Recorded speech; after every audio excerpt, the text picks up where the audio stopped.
Okay, just a moment. We're trying to load this. Is it going? Alrighty, we seem to be live. Okay, I had to convince myself. Sorry, we haven't done this in a long time. Welcome back, everybody, to the Stop 007 YouTube channel. I hope you guys can hear us okay. Yes, I just had to set up the live broadcast to YouTube. So welcome back. This is Bill Binney. I'm Dr. Katherine Horton, and we have been offline for a very long time, and we wanted to check in with our viewers, update you on what has been going on, and also make a couple of comments. We've just finished watching the live stream by Donald Trump that he just broadcast from Trump Towers after he was convicted yesterday of 34 counts. I think 34 were they all felony charges? I'm not sure. I don't know. I don't But know. 34 counts in any case. Yeah, I didn't realize he had any evidence against him that was criminal. So I just Yeah. never understood what the crime was, and I still don't. Plus, I look at all of this stuff against him as fundamentally, from my perspective, it's all malicious prosecution. Yeah. It has nothing to do with any crime because there isn't any.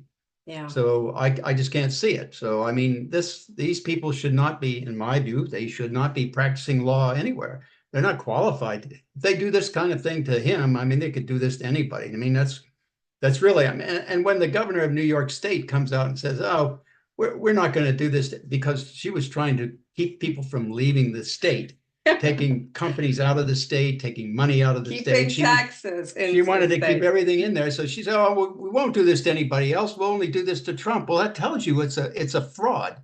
The whole thing is a criminal fraud. Absolutely. And it's involving many people, not just, I mean, the conspiracy to do this goes back to the White House, the DOJ, the FBI, everybody. So, I mean, I can't see this country really needs a cleansing. I mean, I've been saying this for 20 some years. Since 2001, I've been saying that, but what they've been doing is going down the totalitarian state and this totalitarian path, and boy, are we there. This is typical of Stalin, Hitler, Saddam Hussein, all of it, all the totalitarian states in the world. They all did this. Anybody that got in the road that didn't follow the orders of them, they put in a sham trial, a kangaroo court, and convicted them and got rid of them. In the case of the totalitarian states, they started just killing people. So, I mean, we're not there yet, but boy, are we on that path.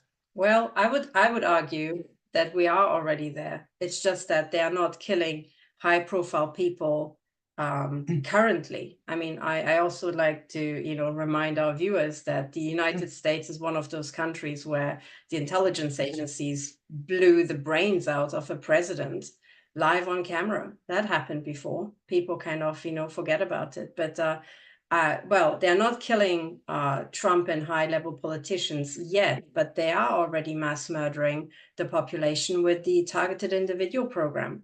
So you started, what year did you say you started talking about it publicly? Publicly is 2011, after they tried to indict us 3 separate times with false evidence, by the way, just like they did Trump. The difference is I caught them at it and was threatening them with malicious prosecution. He didn't do that, but he should. I think that they have a case to go against the state for malicious prosecution and sue them for billions. Yeah. I mean, that's what I think Trump's got the case for that very clearly. Yeah. One of the things that I'm also kind of surprised at, I have the feeling that his lawyers are pulling their punches. They're not really going all out like the other side is going all out. And malicious prosecution is one of them. But also there has to be a public, I would almost encourage them to publish a table with all the irregularities that went along with these court cases, because the last one, the one in with Judge Merchant, whatever, however you pronounce his name, the one that just kind of concluded with the guilty verdict yesterday. There were many irregularities, starting with the appointment of the judge. I think yesterday a representative has submitted a complaint, which is that it is statistically impossible that Judge Merchan would have been appointed to 3 court cases that are related to Trump. So that was the Trump Organization, the so-called hush money trial, although that's really no hush money, it's a legal expense dispute. And the third one was the one about Steve Bannon, I think. So all of them were related to Trump, and the complaint said that Judge Merchan is not even listed. He's not even listed under the 24 judges that would be in charge of that circuit. So he's not listed as those 24, and yet he was appointed to all 3 court cases. The probability of that is vanishingly small. So if he were listed as one of the 24, there are probably many more judges, many of whom are not listed for whatever reason that one can question. Well, yeah, the probability is 0 because he's not on the list. Well, yeah, but also it might be that the list is not up to date, or it has certain people they drop off. Who knows? They have all these administrative stuff, but it would be at least 1 in 25. So if he were the only judge that's not listed. Case. Yes, per case. And there has to be, by the statutes, a random selection process for these judges. So the probability is at least 125, but probably much lower than that, because there are probably many more judges who are not listed. So 125, right, times, or 1 divided by 25 times 1 divided by 25 times 1 divided by 25 is the probability of him having been appointed by purely random chance, which is what it's required to be. Now, the reverse is that with 99.9% or more probability, he was not appointed by random chance, thereby violating the laws of the courts, right? The rules that govern the courts. So that's already, the appointment of these people is already a corrupt act to start with. And then, of course, it follows that there must be a reason they have been selected. I personally think it's because the intelligence agencies have some sort of compromise on them, they are already on the payroll by the intelligence agencies, by the FBI and, the whole conglomerate. And the Democratic Party. And the Democratic Party. Although one of the things that I really would like to do in 2024 is, even Trump himself, he said that the origin of all these criminals' conspiracies against him is the White House. And this is probably how he can talk to the American people, but I would like people to understand that it is much bigger than the White House. This is a global program. Yeah. A global program. And behind that is a global, according to my research, a global corporation called the Crown Corporation that have been corrupting countries for centuries. And the intelligence agencies are really just the enforcement arm of the Crown Corporation. It is actually bigger than the British Crown, which is why the British Crown is called the British Crown and not just the Crown outside of the country, because they are the Crown, subsidiaries around the world. So, but what they don't really realize is already the intelligence agencies have already collected all of the data to reconstruct every bit of that network. Yeah. And they don't want to admit that, and they certainly won't do it openly, but there are ways to get to that information and reconstruct everybody that participated in that activity, including the kangaroo court construction and all of the coordination from interstates even back in the 2020 election. But that nobody's talking about that, in spite of the fact that they've already legalized the use of collected data by the intelligence agency in courts of law. That once they did that, that's now open to go get all these criminals that are a part of our government and the governments worldwide. Yeah, that's and right. It's easily constructible. Yeah, I guess so. Bill and I are coming back to YouTube. We can go in a moment into why we've been absent from YouTube. It was basically to do with targeting and what they did to us. But I guess what I would like for us to do in 2024 is start talking about solutions, because the mainstream media and pretty much most things out there on YouTube are raising the problems. And we would like to talk professionally and technically and at a very high level about the exact solutions, what can be done. Because the biggest secret in all this is that the whole thing could be tidied up within a week at most. I would actually say the evidence could be collected and accumulated, those people who have to be arrested and charged by the intelligence agencies by midday. So in half a working day. Is that accurate to say with your thin thread program? Well, but you'd have to put together an argument for the courts, and that would take a much longer time. I know, but you could get the data together to do it. Yeah. Yes, the data. That's what I'm talking about. Then, of course, the legal stuff kicks in, which moves at a glacial speed. But yes, the most important thing is that solutions have already been created. You know, a lot of crimes would not have happened if the NSA would be actually the NSA and not a branch of the Crown Corporation that is targeting and enslaving Americans. If the NSA would actually do what it does on the tin, which is safeguard national security, if your thin thread program that was removed by the NSA would have already provided all this data at lightning speed while protecting all American and world citizens' privacy. Yeah, right? Fortunately, I didn't do all the things I was planning to do at NSA 25 years ago. Thank goodness. Because it would have been absolutely devastating to democracies everywhere in the world. Yeah. I mean, you couldn't have done anything without them knowing your intentions, even of what you're going to do. Yeah. I mean, it was terrible. I mean, it could monitor the entire population of the world every minute of the day. I mean, that's what I was planning. And but mine was selecting out things that weren't relevant right up front. So it wouldn't be a violation of anybody's privacy. And it had the base rules that established probable cause and all that to look at people around the world, not just in the United States. So I guess most importantly, you were encrypting the data so that not even NSA analysts once it was taken in, but even the data, they wouldn't have the data on anybody that wasn't relevant to the problem. To start with. Yeah, to start with. Yeah. So, I mean, we wouldn't have all the phone calls, all the emails, all the short messages, all that banking, all that stuff wouldn't have been there. Yeah. So let me just briefly recap in case we've got new viewers. A quick summary. Bill is the retired technical director of the NSA. He's a math genius who has basically designed most of the key it's true, Bill, just, fess up to it.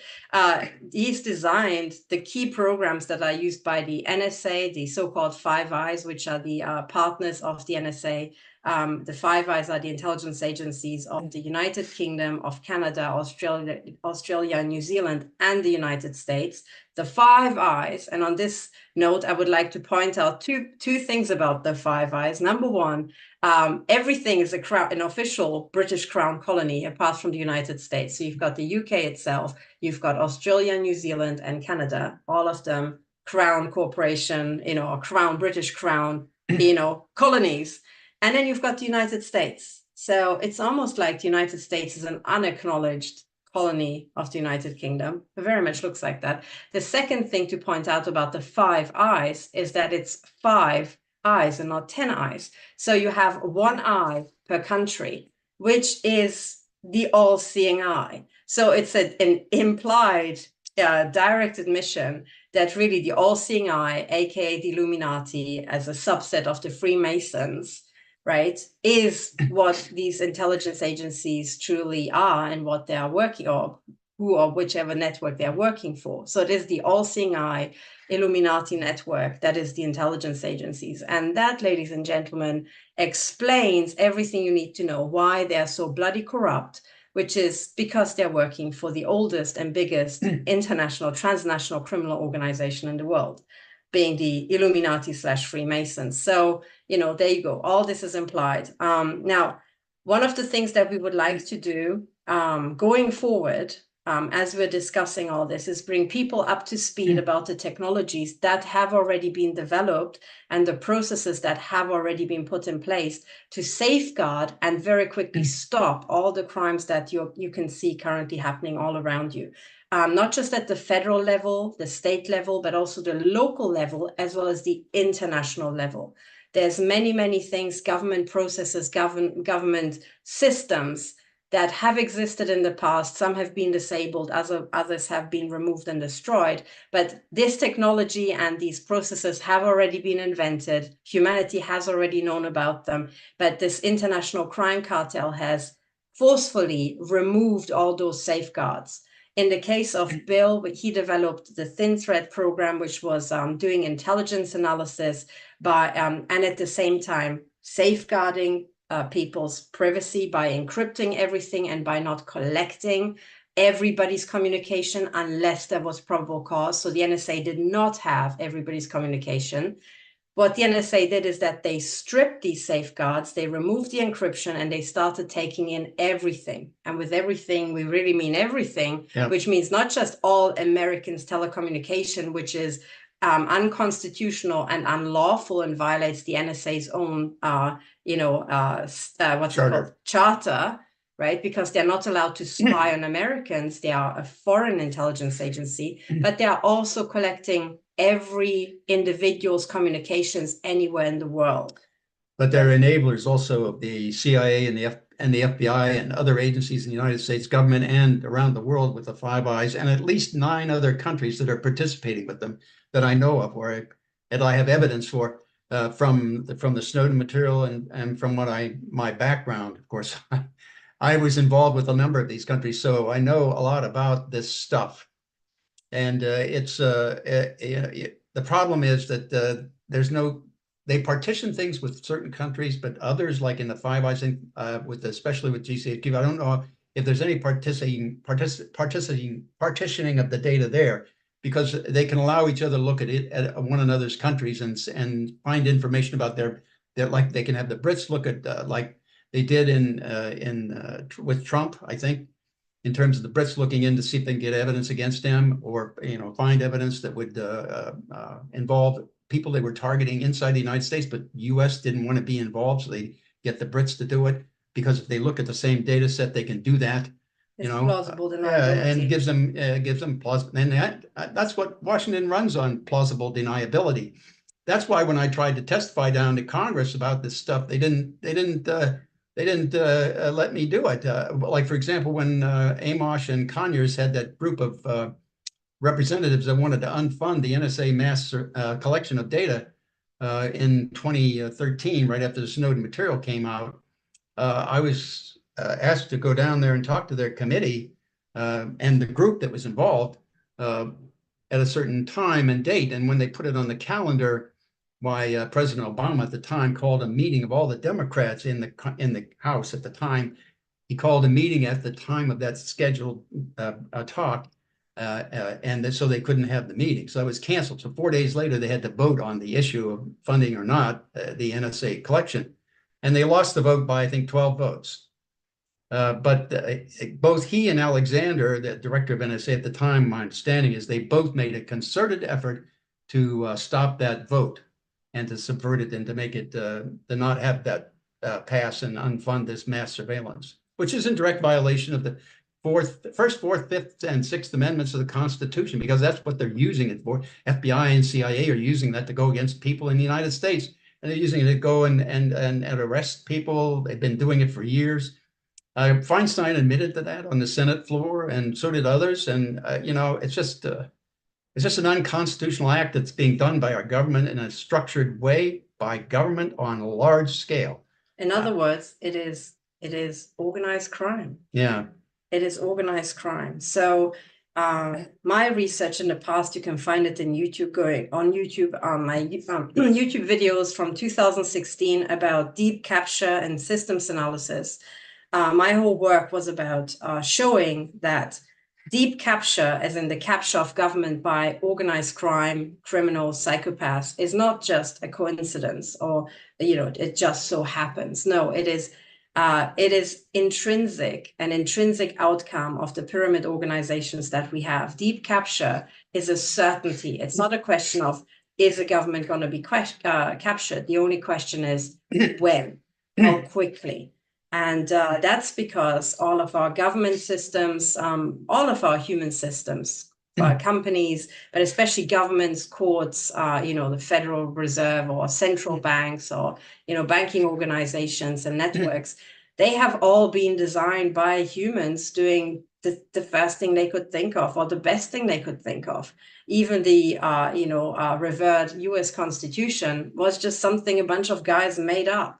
They didn't have scientific means of doing systems analysis simulations and asking themselves, if we devise a government like that, is it vulnerable to deep capture? The answer is yes, it is. In fact, it is. It has so many holes in it. It's almost like it's a deep capture machine. Now, the US Constitution has the core elements are very good, but the implementation as the governments are being operated, any government in the modern world, is very bad. It is vulnerable to deep capture to the extent that it's a deep capture machine. So, it creates deep capture by criminals and psychopaths, and there's no mechanism to recover from it. So this is the problem we're ultimately up against. The other thing I also would But like there is to a say, way to do that. there is a And way the with way the to fix that, technologies, with the you know, 21st century to fix technologies. Medicare, Medicaid fraud, to fix all this, to fix the voting system, to Yeah. fix everything in the government. Because they're dealing with massive data, they don't know how to do it. Yeah. They don't know how to do it. And there's a way to do that. It's a very structured way, and it's pretty straightforward if you had the experience and understanding in various fields to be able to do that and put it together and see the entire enterprise of how things operate and how data can be used to make it more efficient, more effective, and actually you could pick out people when they were doing things wrongly, doing improper things as they did it anywhere in the world. Yeah. And that was part of the FinTech program. We were planning on implementing that action too. That is that if anybody did anything with data anywhere in the world at any time of the day, it wouldn't matter. Our programs would pick it up and alert them that you can't do this, or if you continue, you will be reported as a violator. And it also would record all that and inform those and multiple organizations and people that this happened, so that there was no single point of failure and no point of control of the information. That's what they didn't really like. Yeah. Well, I think also as a background information, Bill tried to work on the Medicare and Medicaid fraud, but the FBI raids put a stop to that. They used that, yeah, to basically block your company from operating. So they shut it down. when you if we just plot a time graph and the chronological incidence of things, the false raid on you and so on, every single time they launch these things to prevent the tidy up of corruption. So I also would like to say I used to be a particle physicist. I worked at CERN and at the accelerator lab, DAISY as a particle physicist.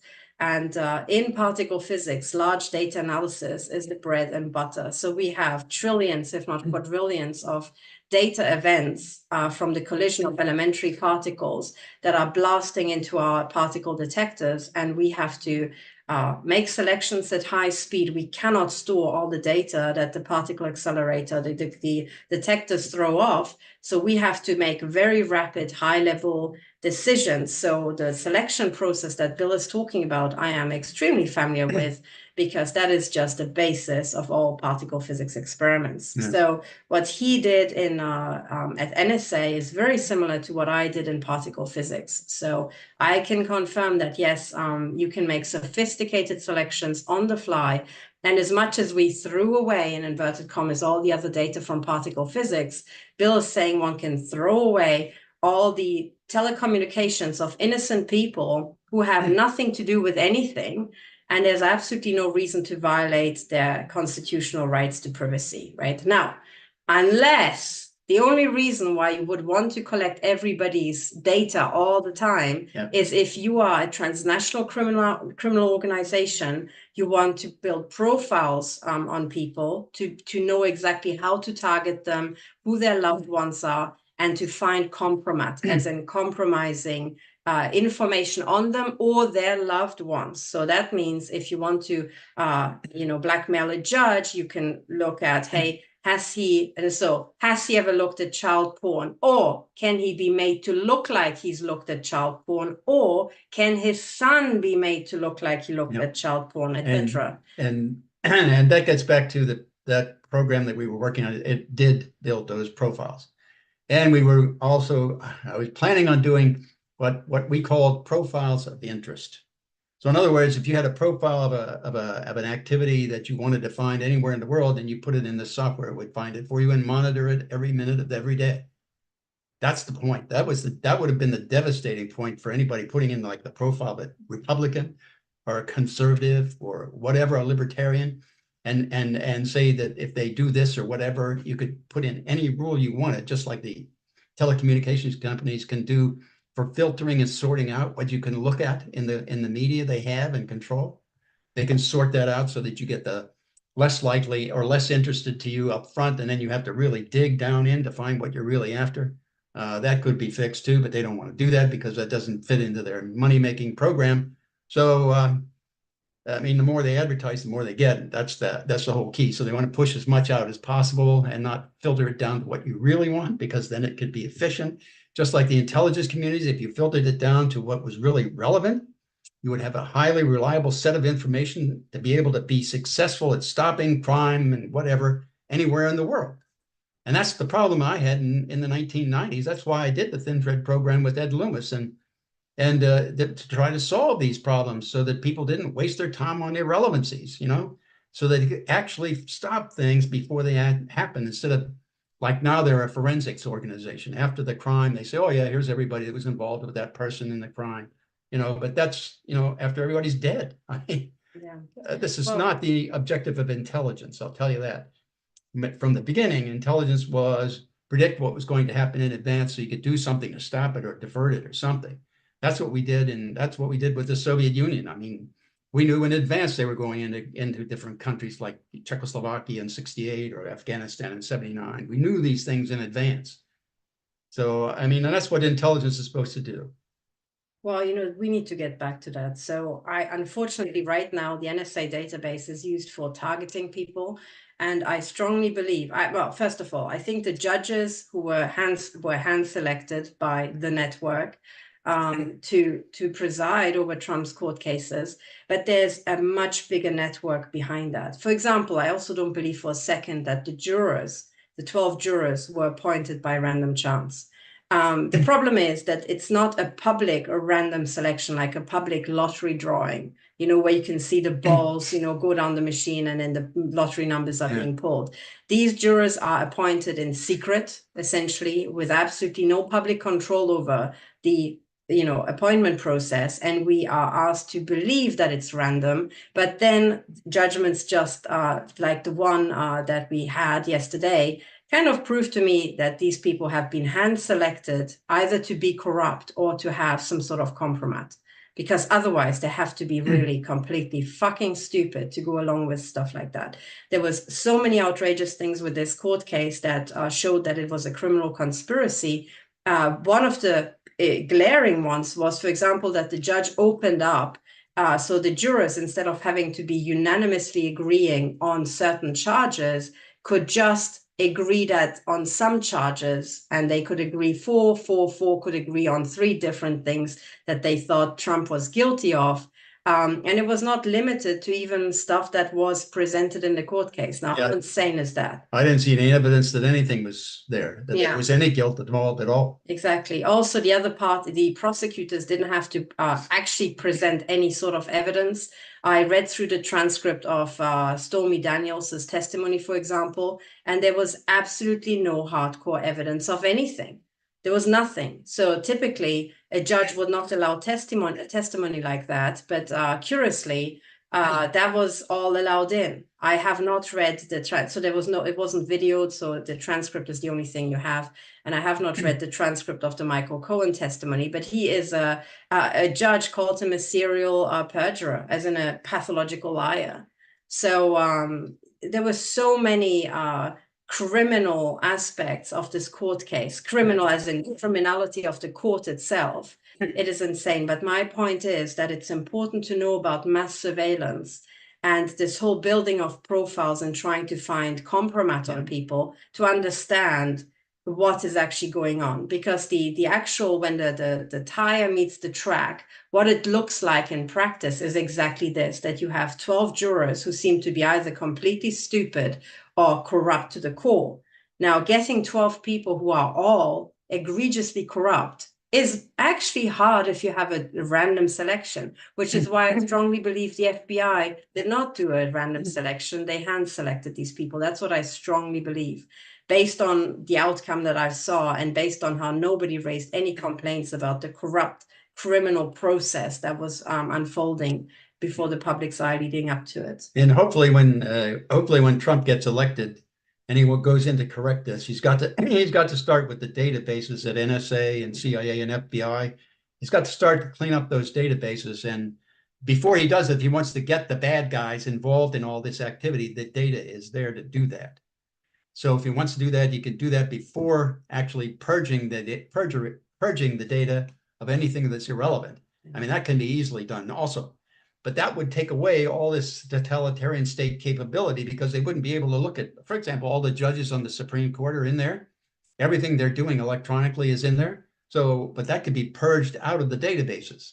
And so that wouldn't be there. So no one could do that. They couldn't leverage any judge anywhere in the country or anybody anywhere in the country or any other country unless they had a probable cause to look at them and knew they were involved in some kind of criminal activity or threat to people around the world. So, but those things are fixable and they can be fixed. It's just that people they've got now don't know how to do it.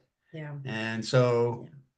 Well, the other thing I also would like to add about the telecommunications of the Supreme Court judges, it is now well known that there's countless bits of evidence about the fact that what's being routinely collected is not just what you say over a Skype call or let's say the Zoom video call or what you say over the telephone or what you write in emails. What is also being collected and analyzed is what you say in the vicinity of a microphone. So if your laptop is connected to the internet, the entire ambient sounds of the room are being picked up and analyzed by AI for keywords, which is why people said, oh, I had just had a conversation with my friend about, I don't know, trying to buy a new hedge trimmer. Next time I pull out my phone or I go online, I have all these adverts for hedge trimmers and I never even searched for a hedge trimmer online. How can that be? Yeah. Well, that's because the intelligence agencies are vacuuming up everything that they can have on people to build a database they can go back into and then pull out an entire person's life history when that person becomes relevant to something. So that is the only way to explain this huge amount of investment, the fact that they built this huge facility in Bluffdale, Utah, to store world communications for posterity and so on and so on. And they're building many others, I'm sure. Yeah, there's many around. Yeah. It's not just Bluffdale. Bluffdale's the biggest one, but. Yeah. So the point is there's a rampant corruption. And unless you go down into the boring stuff, into the nitty gritty, and you have people who have a technical understanding of what the hell is going on and what the true capabilities and motivations of this criminal network are, you will continue seeing utter corruption in the courts and you will experience this complete helplessness that Trump and the voters who support him experience right now, which is just by having a couple of corrupt jurors and a corrupt judge. It's really for the FBI to put together a team of 13 people who are corrupt. They do that every day, right? It's nothing. So you will continue seeing these corrupt judgments. And once the courts are corrupted, the political system has been corrupted a long time ago, there's absolutely nowhere else to go. We have evidence of extreme police corruption. We have personal evidence, Bill and I, but also there's public evidence of that from other cases. So what you see is this organized crime cartel taking over all public institutions one after the other until there's literally nowhere to go. And that's usually when they launch their genocide, when they just ruthlessly murder everybody who's in their way or who doesn't go along with it. Now, not going along with it, it's not just Republican versus Democrat. It could be as benign as I don't want my children to go to a drag queen reading hour at the local library, which is also stuff that happens these days. So anything you object to can be a reason to murder you. I was going to say, and you can see it coming because right now you can see their arrogance of power of how they're doing this. How they're openly just making flagrantly violating any rule of law or anything.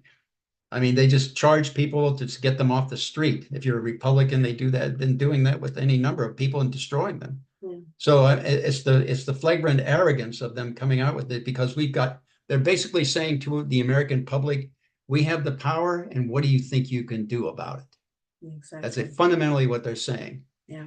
They have so much power. They're arrogant about it now, and they don't really care what anybody thinks they're going to do. That's a totalitarian philosophy. That's a totalitarian state. Yeah.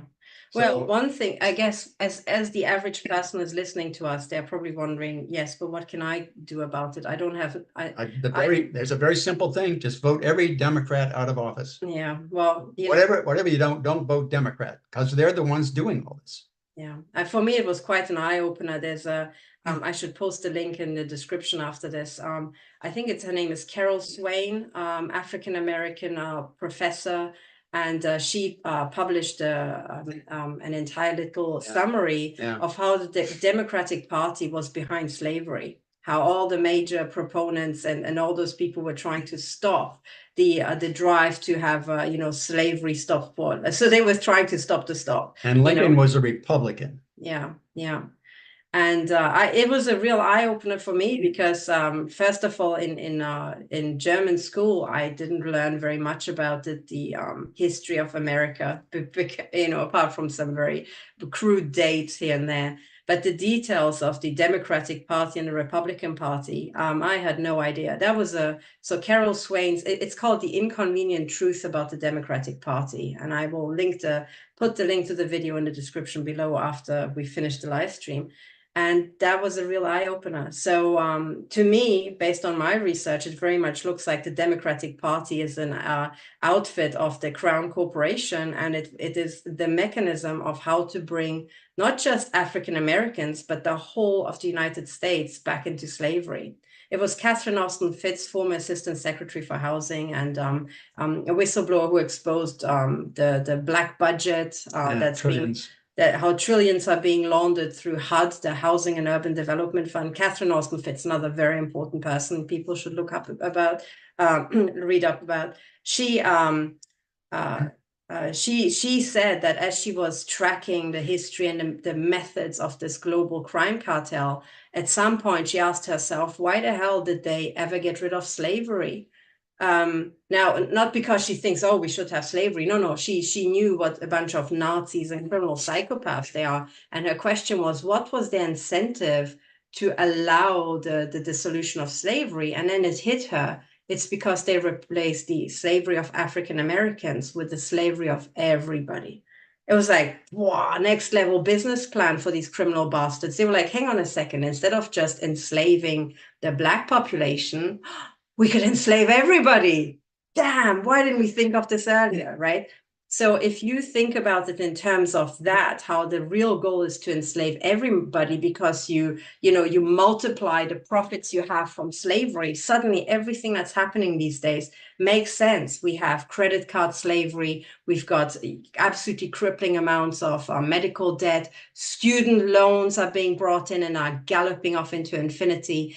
All this is a form of slavery that is now affecting everybody. Then there's other types of slavery that they're bringing in, too numerous to list in this short video. But if you just think, hang on, we are dealing with mechanisms of slavery, and the old proponents of slavery must be involved, or the descendants, the network in any case, the network that was doing that worldwide must be involved at some level, suddenly things will start making sense.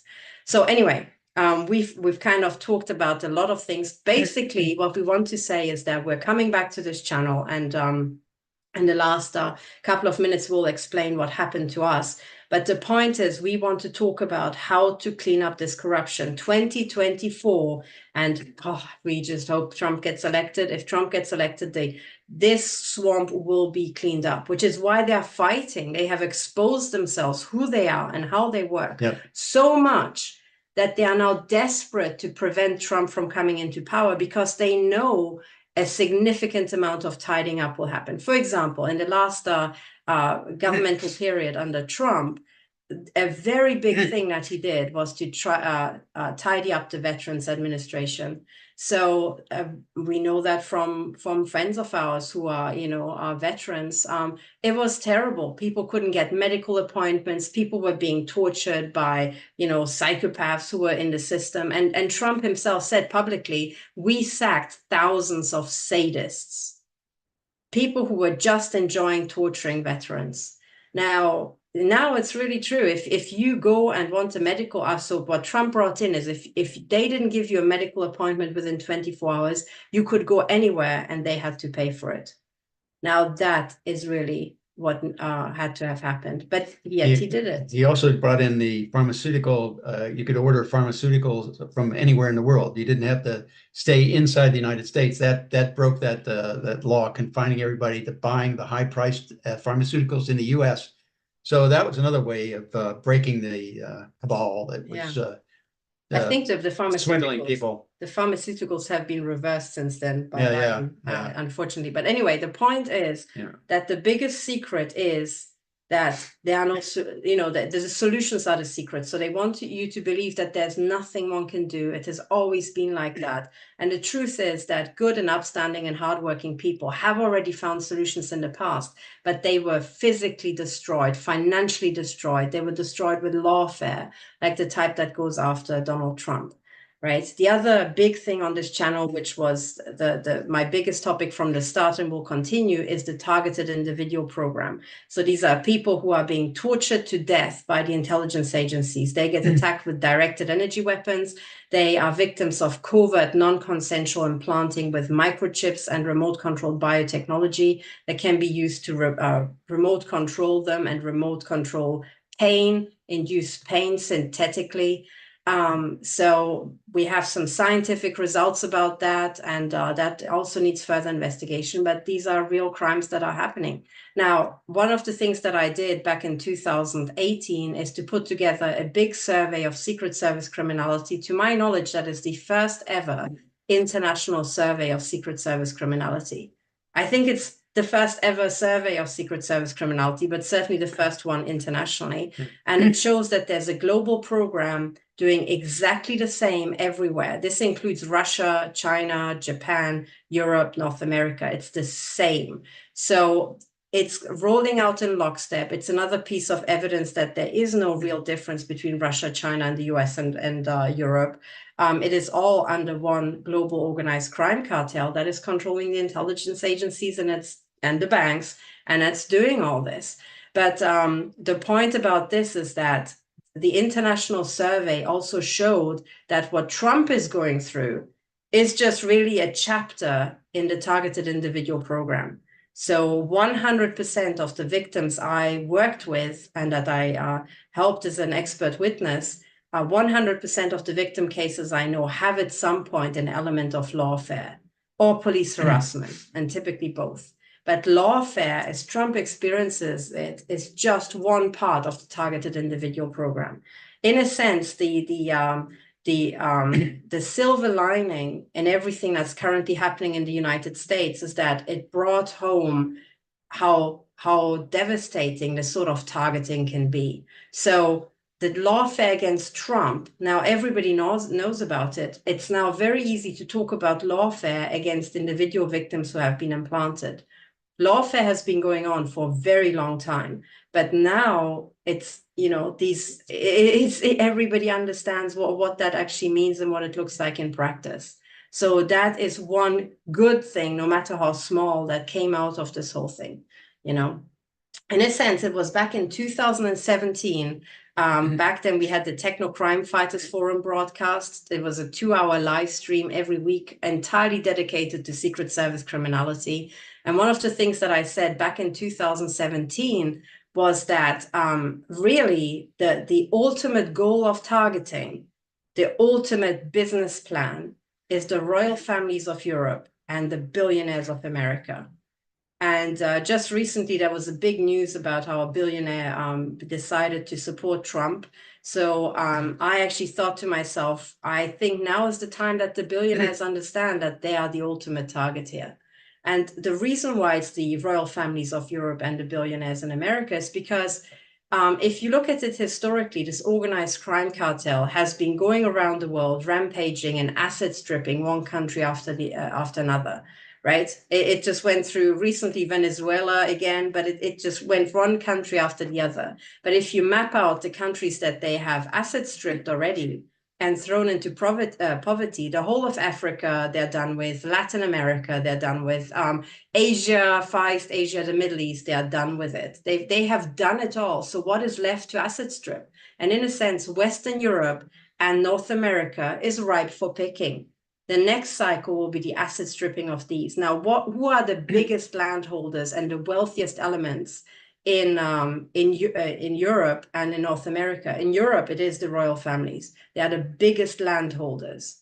In North America, it's those billionaires, right? So now these are the two parts. I said that back in 2017. Now, the asset stripping of the billionaire and presidential candidate and former President Donald Trump is there for everybody to see.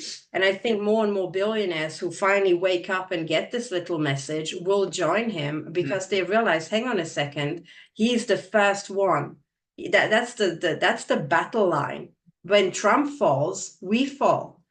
Now, in Europe, also, what I found very strange was how very quickly Queen Elizabeth died and her husband died. It happened very rapidly. Her husband, then her a couple of months later. The year after that, Prince Charles suddenly has cancer, and so has Kate Middleton.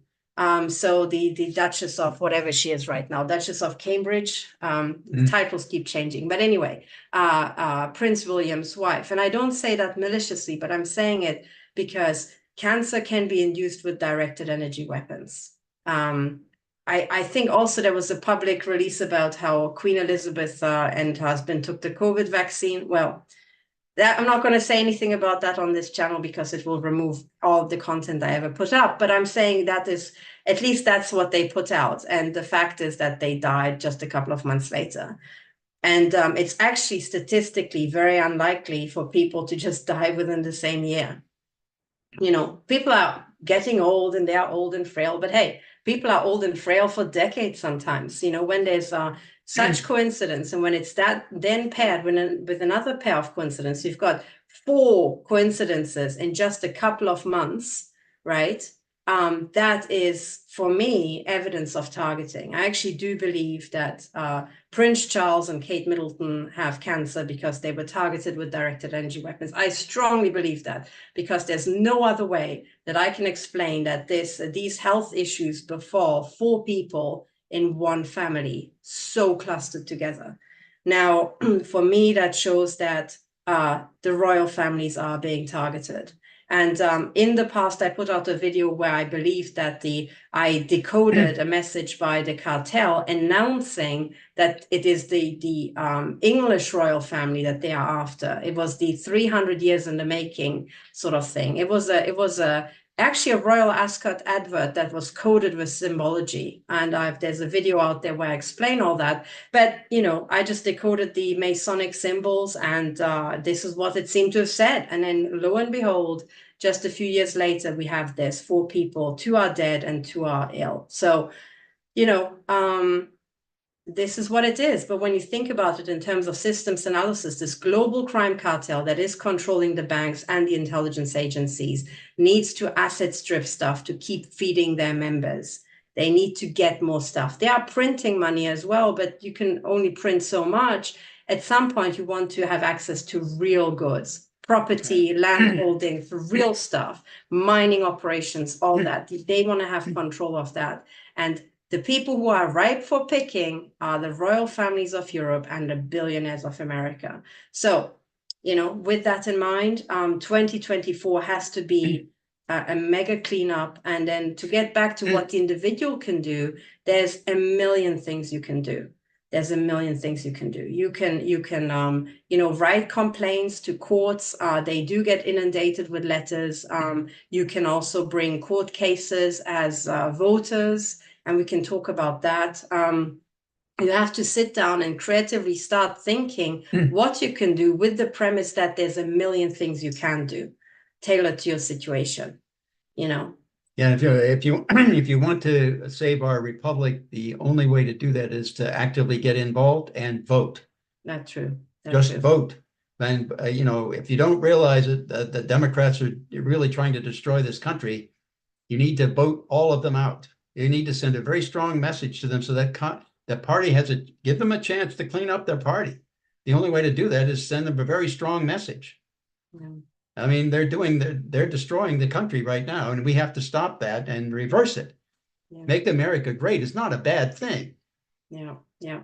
I mean, that's a good thing. Gee. It is a good thing. Now, returning briefly, because we don't want to be online for too long, but briefly, a brief summary of what has been happening. So you guys maybe know I moved to the US to originally I came to the US to work with Bill. The COVID shutdowns canceled my flight. I got stuck. Bill put me up, and then we found out that we're really very similar. He's a mathematician.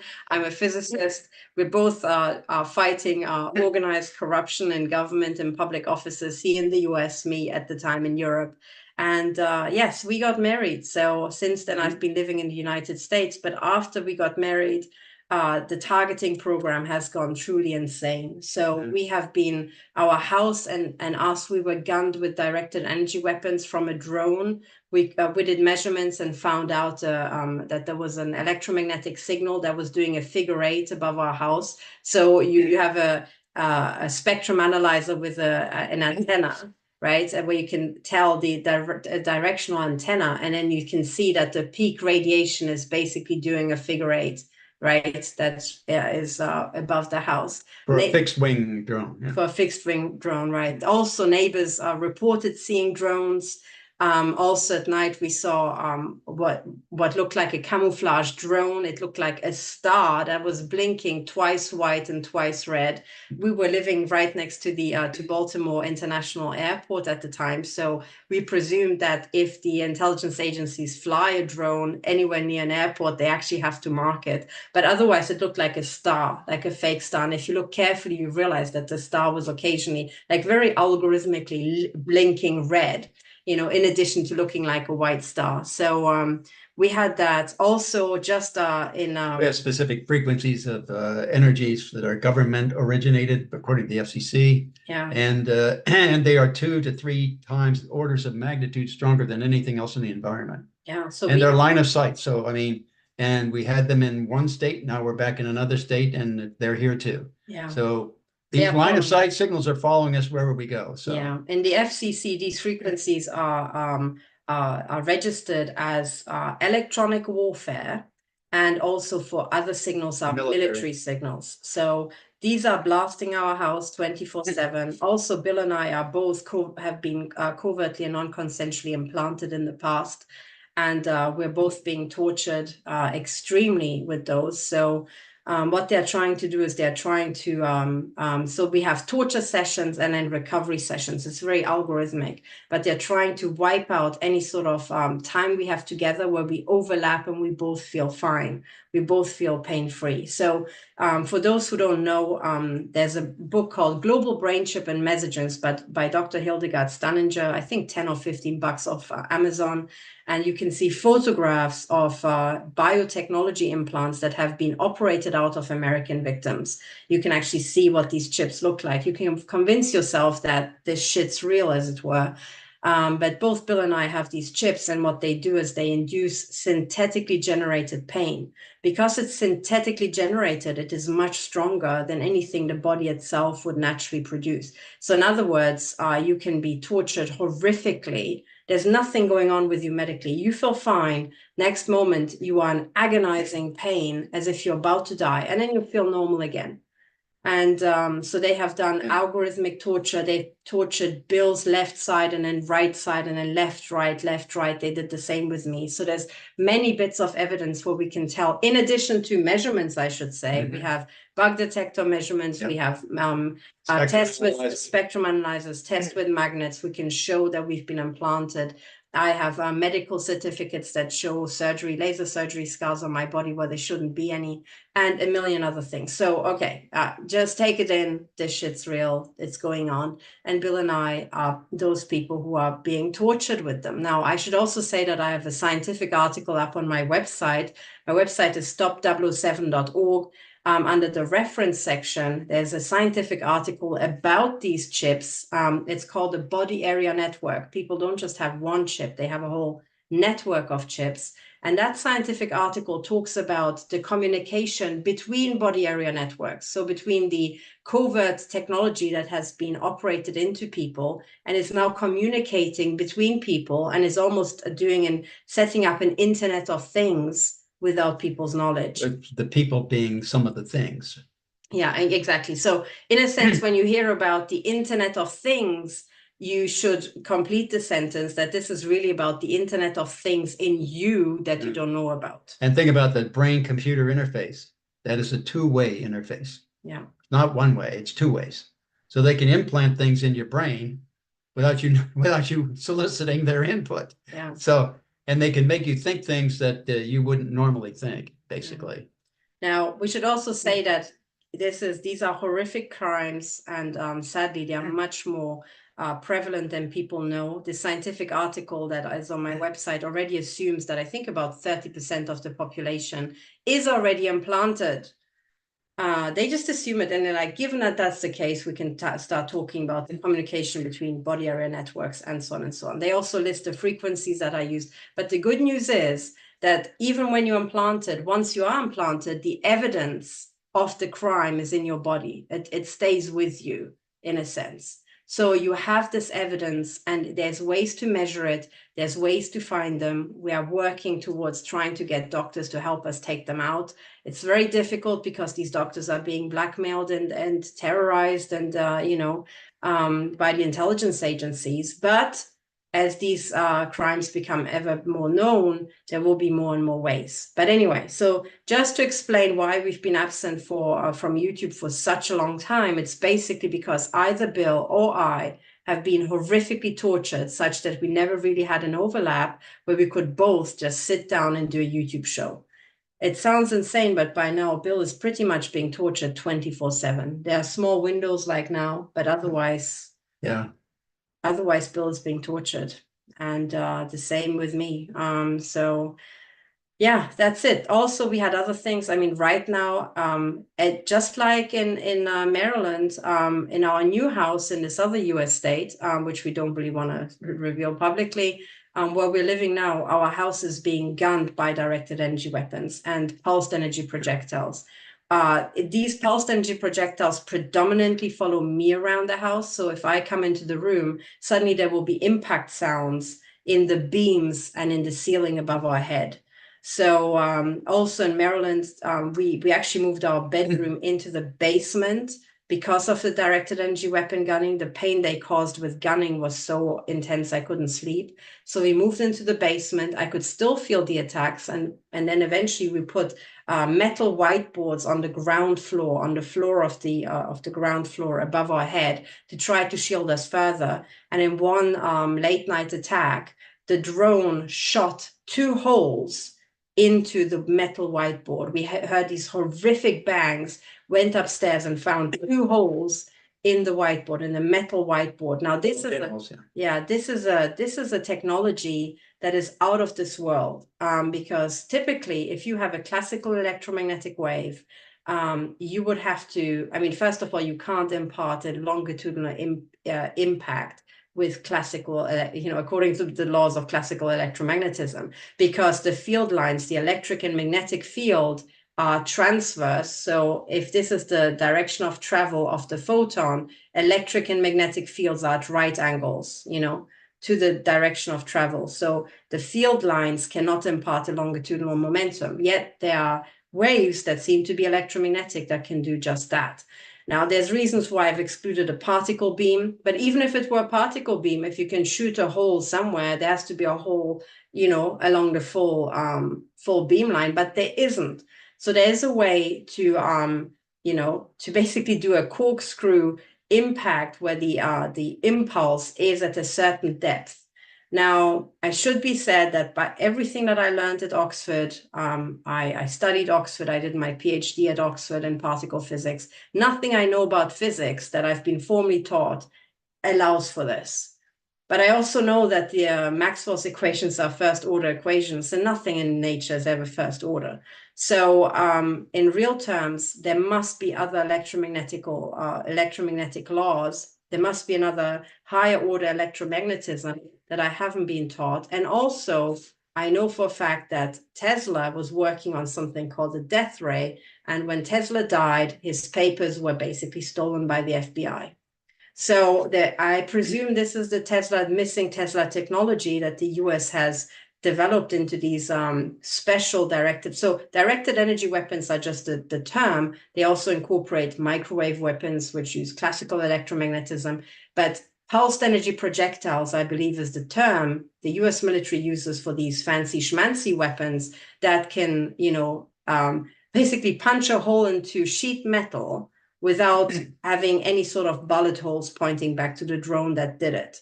So we witnessed that. Gosh, we witnessed so much. Endless housebreaking, car sabotage, attacks on the road, vandalism and sabotage of our car, staged accidents, so much. And also, oh, I shouldn't forget to mention the fake subpoena by Erica Meyer. So Erica Meyer, people maybe remember about what, 7, 8 years ago or whenever, in 2017, 18, 6 years ago, started harassing my colleagues and me. She claimed that I don't have a PhD. She started publicly defaming everybody to the point that I made a website documenting her defamation. And what she did is she subpoenaed me as a witness, whereby I should say the first time the police served this subpoena on me, it was unlawful. The police refused to tell me who actually authorized them to do so because it was an interstate subpoena. There was no equivalent court case in this state. They didn't go through the state. Yeah, they didn't go courts. through the public channels. They didn't go through the channels prescribed by law at all. And the police typically doesn't serve random subpoenas by private individuals from another state. That just doesn't happen. So I said to the police, please tell me who the hell authorized you to do this, because it's as sure as F wasn't Erica Meyer. Now, the one thing that the police major blurted out is that there was a telephone number for a callback request after they have served the subpoena, and he refused to say what that telephone number was for weeks. So that also proved that the telephone number was not that by Erica Meyer, because that was on the sheet itself. There was no reason to keep it, private, because the telephone number was on the subpoena itself. So I suggested that the telephone number was actually to the local FBI field office or to the FBI handler. Now, I was proven right in a sense, because I was basically forced to sit through a deposition on the 4th of January, a completely fake deposition. And the logic of me being roped in as a witness was something like this. Erica Meyer said that her brother-in-law and the wife of her, I think it's her brother-in-law, and the ex-wife of her deceased husband are defaming her. I think they're basically saying that she is a liar and whatnot. Stuff that I actually agree with. And then she said they are defaming her, and because they are defaming her in the US, and because I defamed her 6 years ago by making a website about her defamation, which, I mean, she takes screenshots of her defamation to be defamation of her, which is, illogical in itself. But because I too defamed her, that's why I'm a witness in her case. And what is really insane is that she ropes me in as a witness, presumably to testify in her favor, and I have nothing to say in her favor. All I can do is actually agree with the other side, the defendants, whom she's suing, and actually say they are right. Erica Meyer is, in fact, a pathological liar. And the only thing I can add to that is that she also works with the FBI. Now, we had proof that she works with the FBI because as part of that fake deposition over Zoom for this fake subpoena, she quoted a private conversation between Bill and me. She actually quoted a private conversation verbatim. Now, that can only happen if she has access to the surveillance information of our house. Yeah, within the IC, yeah. The FBI is a prime candidate, could be NSA or CIA. Those are the main ones. The IC being the intelligence community. Right. Yeah. So anyway, that was fireworks. So I was dealing with Erica Meyer, and in a sense, I'm kind of pleased because 6 years ago, I wrote the website saying that these are people who should be working for the intelligence agencies if they're not, because they could earn a lot of money doing what they do anyway, like, subverting people and defaming them. They could do whatever they do anyway and earn a lot of money for it. So back in 6 years ago, I could not say with proof that Erica Meyer was an intelligence agent, but or an agent of the intelligence agencies. That sounds better, because she doesn't necessarily has a regular pay and a 401k with the intelligence agencies, like a pension plan.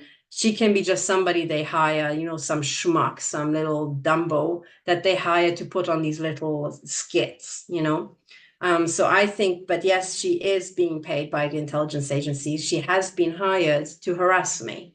And they went out of their way to get Erica Meyer resurrected and make her, serve me a fake subpoena. Isn't that beautiful? Yeah. And yeah. So anyway, that was interesting. So it's stuff like that is, occupying our time. But first and foremost, it is really the nonstop torture and the nonstop directed energy weapon attacks to our home. I mean, to put it into context, the intelligence agencies are in the habit of shooting a metal mirror on my dresser in our bedroom so that every night there's a loud bang, something literally sounds like somebody shot the metal mirror, and they just amuse themselves doing that once per night. But of course, the implication is at any point, Actually more than once. sometimes more than Yeah, once. It's usually once or twice, Yeah. I think they think if we haven't heard it, they do it again to make sure we hear it. But really what this is, it is a nonstop death threat, like a daily death threat saying, well, imagine this shot hits you in the head or in the heart. That's a heart attack, or what something could look like a stroke or an aneurysm. So in other words, we have daily death threats, basically, in addition to hardcore torture. So this is why we've been absent from YouTube, but we'll make an effort to come back, because we really feel that 2024 will be the make or break of the world in many respects.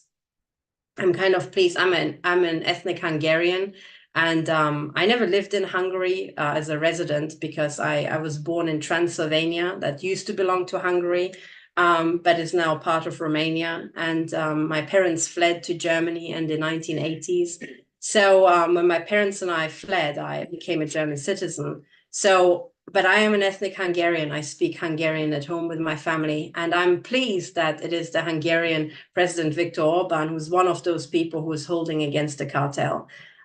Trump and he have actually a lot in common. He also stopped the open borders policy that the EU was trying to enforce on Hungary. And yes, so the struggle is real, and the struggle is happening all around the world. And this global organized crime cartel is really trying to take us all out. Yep. But the good news is, as we said, Bill had the technology to stop all this. It was already implemented at the NSA. The NSA stripped these technologies and turned it into evil. But the technology is still there. It can be, this corruption can be tidied up. Though, let's say if you got back into the NSA with tasked by Donald Trump to tidy up this corruption, how long do you think it would take you to get the data on? To get the data, probably a month at most on all of it. A month, guys. One But month. then it would take, I don't know, a year or two to prosecute it all. Yeah. To at least get all the prosecutions in the courts. Yeah. But I guess once the WHO is established, further crimes can be stopped, further criminal conspiracies. I mean, there's no reason they shouldn't be able to stop virtually all of it now. Yeah. I mean, this is crazy. I don't understand why they're doing it or not doing it. Well, if you know some of the people involved, they do it for money. Solving the problem has nothing to do with making the money. Yeah. When I first started getting involved in contracts at NSA, I always thought that the companies involved with the government, their vision statement had to be something like aim low and miss, because they never solved anything. They'd always get a little bit and then they have to keep going. But then later on, after a while, and after I saw many more contracts and so on, I know what their vision statement is: keep the problem going so the money keeps flowing. Doesn't matter how many people get hurt in the meantime, doesn't matter. Just keep it going so the money keeps flowing.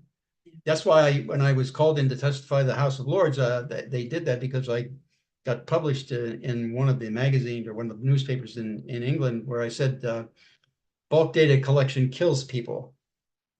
And they didn't believe that. I was in there testifying to the House of Lords, and I gave them copies of the people in MI5 saying they're so burdened with data they can't figure out what's going to happen. That's the point. GCHQ. No, but this was MI5, okay. Like the FBI and here. Also from GCHQ, they were saying, and NSA, I gave them copies of all of that from the Snowden material. That was internal publications in these organizations, where their analysts were saying they couldn't figure things out because they were overburdened with data. And the process of selection that pushed data at them, they just got buried every day. Well, that was the whole reason why I did Thin Thread in the 1990s and solved that problem by 1999 and had it implemented in 2000 and 2000, early 2000. And you know, but they threw it away because it wasn't something that gave them control over everybody. So, but the point was that back then in the UK, bulk data was the key that was killing people because they couldn't see the threat coming. The threat happened, people died. And so people died as a consequence of this mass collection. And so it made them dysfunctional. So that's why I was attacking it. That's why I worked on the Thin Thread program in the 1990s, because of the data overload, we were making our analysts dysfunctional. And I wanted to make them functionally succeed. And the way to do that was very straightforward: deductive, inductive, and adductive logic, and probable cause definition and execution under those logic rules. So that can be done. It has been. I mean, we did it in the 1990s, and of course, they threw it away. But the bottom line is, once the technology has been invented and it's, proof of principle has been done, it is very easy to get it back. If you know what you're doing, these people do not know what they're doing. Yeah. Well, okay, that's the thing. That's what people always understand. Many company leaders and government leaders think that they can just throw morons at a problem and they will come up with something brilliant. But two people with an IQ of 80 don't replace one person with an IQ of 160. That's not how how the system works, how intelligence works. So yes, with the right people, this could be done. Also, one of the things I wanted to give another shout out to the work of Katherine Horton. This is very, very important, because what Bill did in the classified area, she did something, it's the same systems analysis principle, by the way, but she did something very important. She introduced public accounting. So she had a software whereby the idea was to have public accounts, anything that's public, so not military, not classified, but any public institution, be it at the federal, at the state, or the local level, had to have fully public accounts. When she first came up with it, she said her Wall Street colleagues said, why the hell would I want to know if my local council spends, $1 on a pencil? And yet, when she put that software in, the very same colleague called her up and he said to her, you have no idea what I've just found out. My local council was basically spending millions on water processing, but the millions spent was so out of proportion to the number of people, so the size of the water treatment plant, it was pretty obvious that it was money laundering and some criminal scheme was going on. And, Katherine also says, see, this is why you need public accounting. So when you have full transparency about how the tax money is being spent down to every last pencil, it is very hard, or much harder, to pull off corrupt schemes. And this is very important because right now where we live, we are being harassed. So we have car stalker pass-bys in front of our house. Almost every time I leave the house, somebody is stalking me. Somebody is harassing me. They are flashing long beams at me. They are shouting stuff at me. And just yesterday, was it, or the day before yesterday, when we left the house and a car was literally following us and trying to follow us. That was yesterday. That was yesterday, right? But these people know exactly when to start following us when we're leaving the house, because they're using indoor surveillance, which can be done with through-the-wall radar from a drone, but it can also be done with illegal audio surveillance of the house, which I think both is happening. And they just harass us. But the point is that some of these harassers, we actually identified them, and they are basically residents in our local community. So in other words, what I'm trying to say is that the FBI and the intelligence agencies are bringing in money into a local community. They are hiring corrupt individuals in your neighborhood for community harassment programs. But it is very hard to pay these people when you have public accounting, right?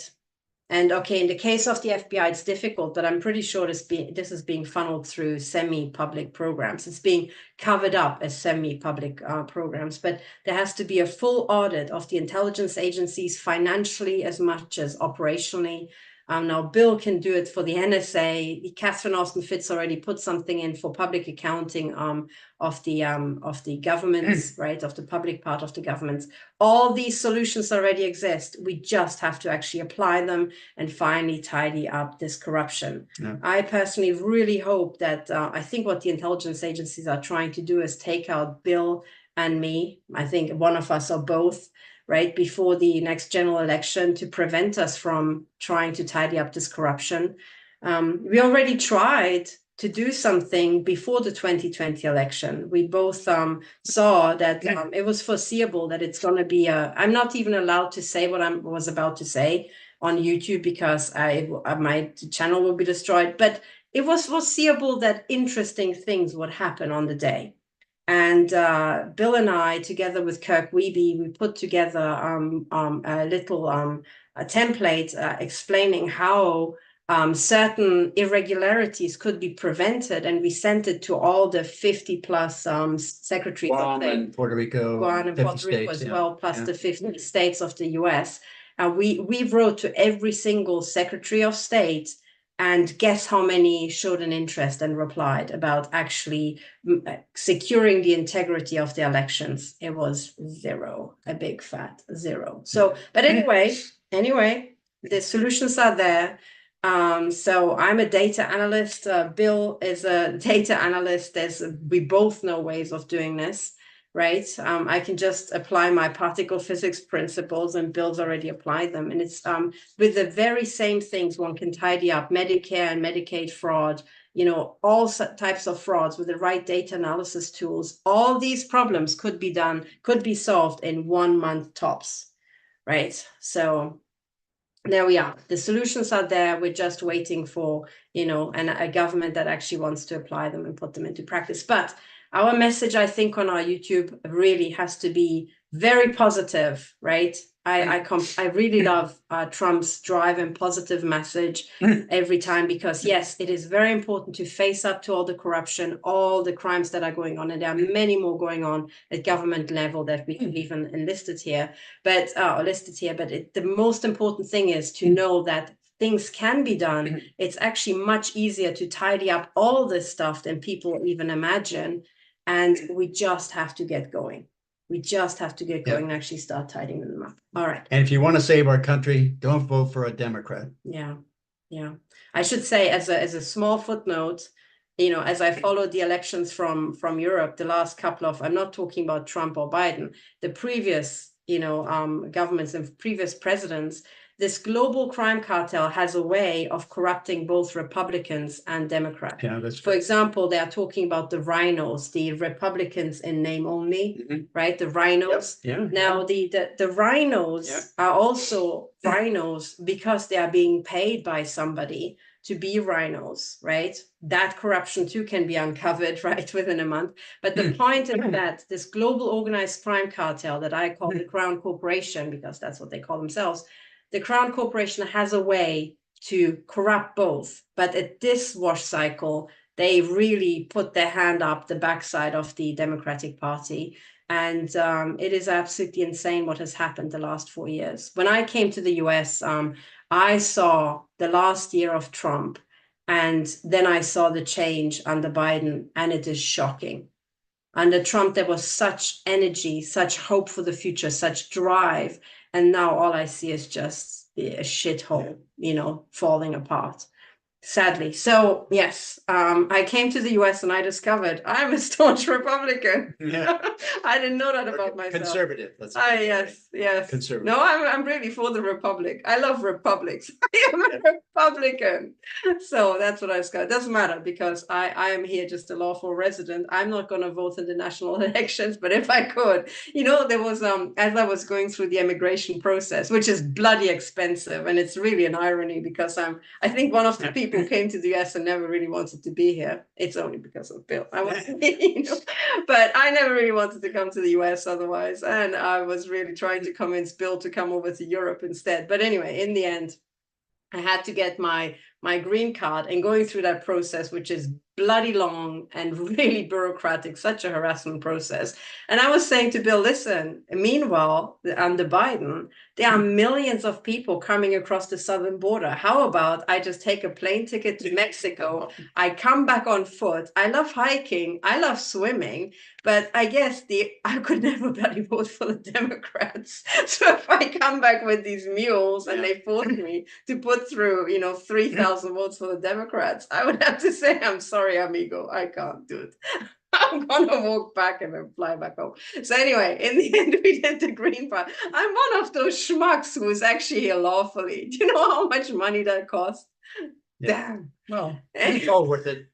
I hope you still think It's all so. worth it. I hope you still think so after the years we've been married, Sure. It's good to know. But anyway, all right. So nice to see you guys again. We'll be in touch. We'll try to we want to put out a video at least once per week. We have so many things to talk to you about Fulton County, Georgia, about Fani Willis, about Judge Angoran, who I in private call Judge Real Moron. Anyway, so all these things, it's going to be a blast. If nothing else, 2024 will be a real show. So get your popcorn machines ready. And we hope to see you soon. So good to be back. And thank you for listening to us, and talk to you soon, guys.